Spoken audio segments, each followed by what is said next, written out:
ഭഗവത്ഗീത അധ്യായം 6 ആത്മസംയമയോഗ അഥവാ ധ്യാനയോഗ ശ്ലോകങ്ങൾ ആരംഭിക്കുന്നു. മൊത്തം 47 ശ്ലോകങ്ങൾ ഉള്ള ഇതിലെ ആദ്യത്തെ 15 സംസ്കൃത ശ്ലോകങ്ങൾ മലയാള പരിഭാഷ സഹിതം ഇവിടെ കേൾക്കാം. ശ്രദ്ധയോടെ ഭക്തിപൂർവം കേട്ടാലും.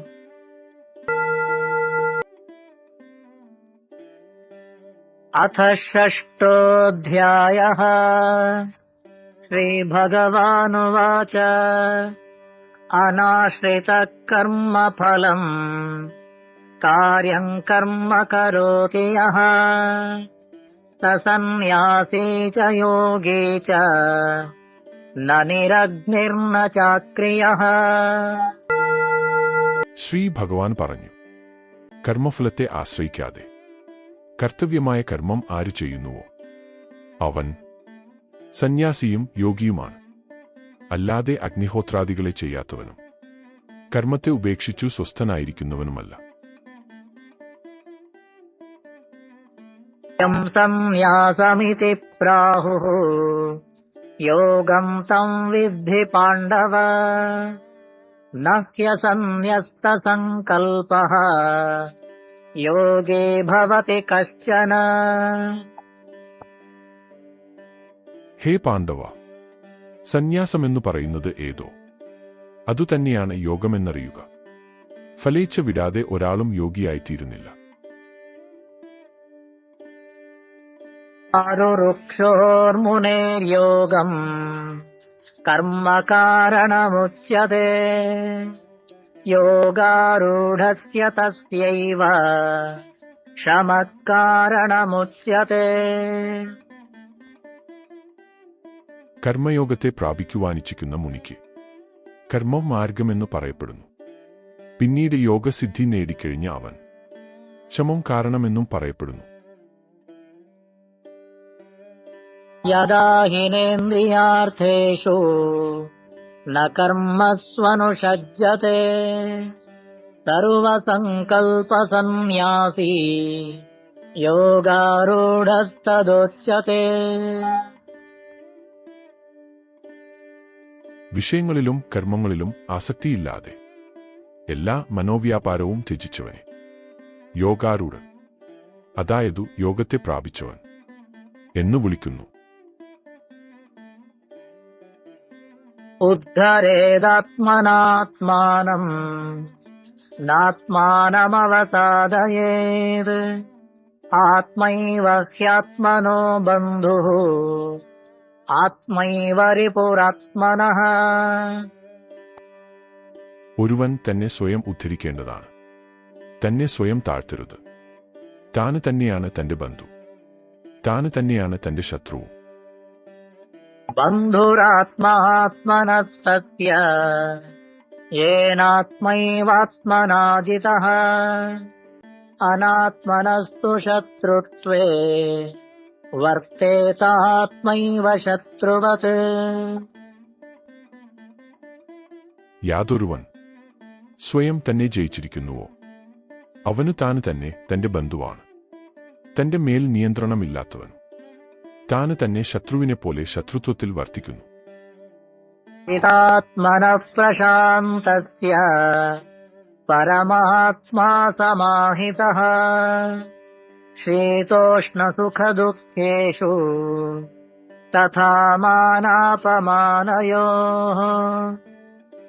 ജ്ഞാനവിജ്ഞാനതൃപ്താത്മാ കൂടസ്ഥോ വിജിതേന്ദ്രിയഃ യുക്ത ഇത്യുച്യതേ യോഗി സമലോഷ്ടാശ്മകാഞ്ചനഃ.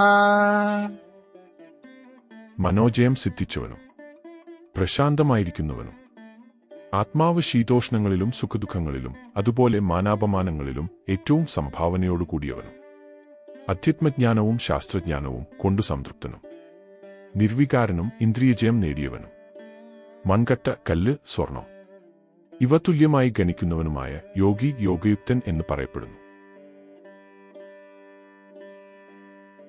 സുഹൃന്മിത്രായുദാസീന മധ്യസ്ഥദ്വേഷ്യ ബന്ധുഷു സാധുഷ്വപി ച പാപേഷു സമബുദ്ധിർവിശിഷ്യത്തെ.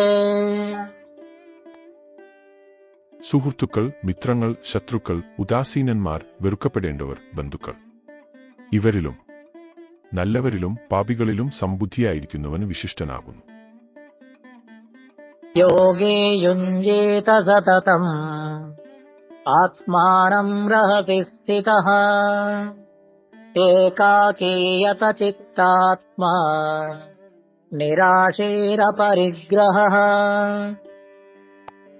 യോഗി വിജനതയിൽ സ്ഥിതി ചെയ്ത് ഏകാകിയും ഇന്ദ്രിയമനസ്സുകളെ നിയന്ത്രിച്ച് നിഷ്കാമനും ആരിൽ നിന്നും ഒന്നും സ്വീകരിക്കാത്തവനുമായി സർവദാ ആത്മാവിനെ യോജിപ്പിക്കണം.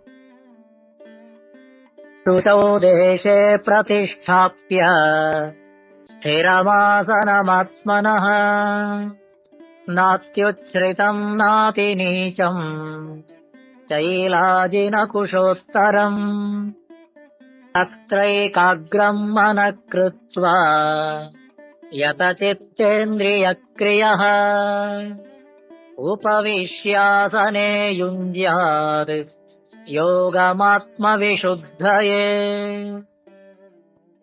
ശുചിത്വമുള്ളിടത്ത്, അധികം ഉയർച്ചയോ അധികം താഴ്ചയോ ഇല്ലാത്തതും, ദർഭപ്പുല്ല്, കൃഷ്ണമൃഗത്തിന്റെ തോൽ, ഇവ മേൽക്കുമേൽ വിരിച്ചതുമായ തന്റെ ഇരിപ്പിടം സ്ഥിരമാക്കി അതിലിരുന്ന് മനസ്സ് ഏകാഗ്രമാക്കി മനസ്സിന്റെയും ഇന്ദ്രിയങ്ങളുടെയും വ്യാപാരങ്ങളെ നിരോധിച്ച് ആത്മശുദ്ധിക്കുവേണ്ടി യോഗം അഭ്യസിക്കണം.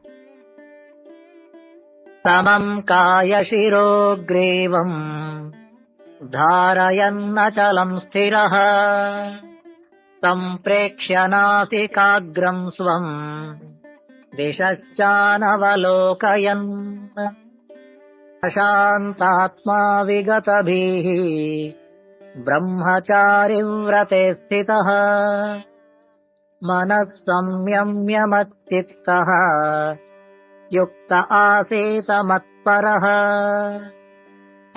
ശരീരം, കഴുത്ത്, തല ഇവ ഇർജുവാക്കി ഇളകാതെ വച്ച് സ്ഥിരമായി തന്റെ നാസികാഗ്രത്തിൽ ദൃഷ്ടിയൂന്നി ദിക്കുകളിലേക്ക് നോക്കാതെ മനഃശാന്തിയോടെ നിർഭയനായി ദൃഢമായ ബ്രഹ്മചര്യത്തോടു കൂടിയവനായി മനസ്സിനെ നിയന്ത്രിച്ച് എന്നിൽ തന്നെ ഉറപ്പിച്ച് എന്നെ മാത്രം ചിന്തിക്കുന്നവനായി യോഗയുക്തനായി സ്ഥിതി ചെയ്യണം. ജന്മേവം സദാത്മാനം യോഗീ നിയതമാനസഃ ശാന്തിം നിർവാണ പരമാം മത്സംസ്ഥാം അധിഗച്ഛതി. ഇപ്രകാരം യോഗി സർവദാ മനോനിയന്ത്രണത്തോടെ തന്നെ യുക്തനാക്കിയിട്ട്, അതായത് ഈശ്വരനിൽ താദാത്മ്യഭാവന ചെയ്ത് എന്നിൽ പ്രതിഷ്ഠിതവും പരമനിർവാണ രൂപവുമായ ശാന്തി പ്രാപിക്കുന്നു.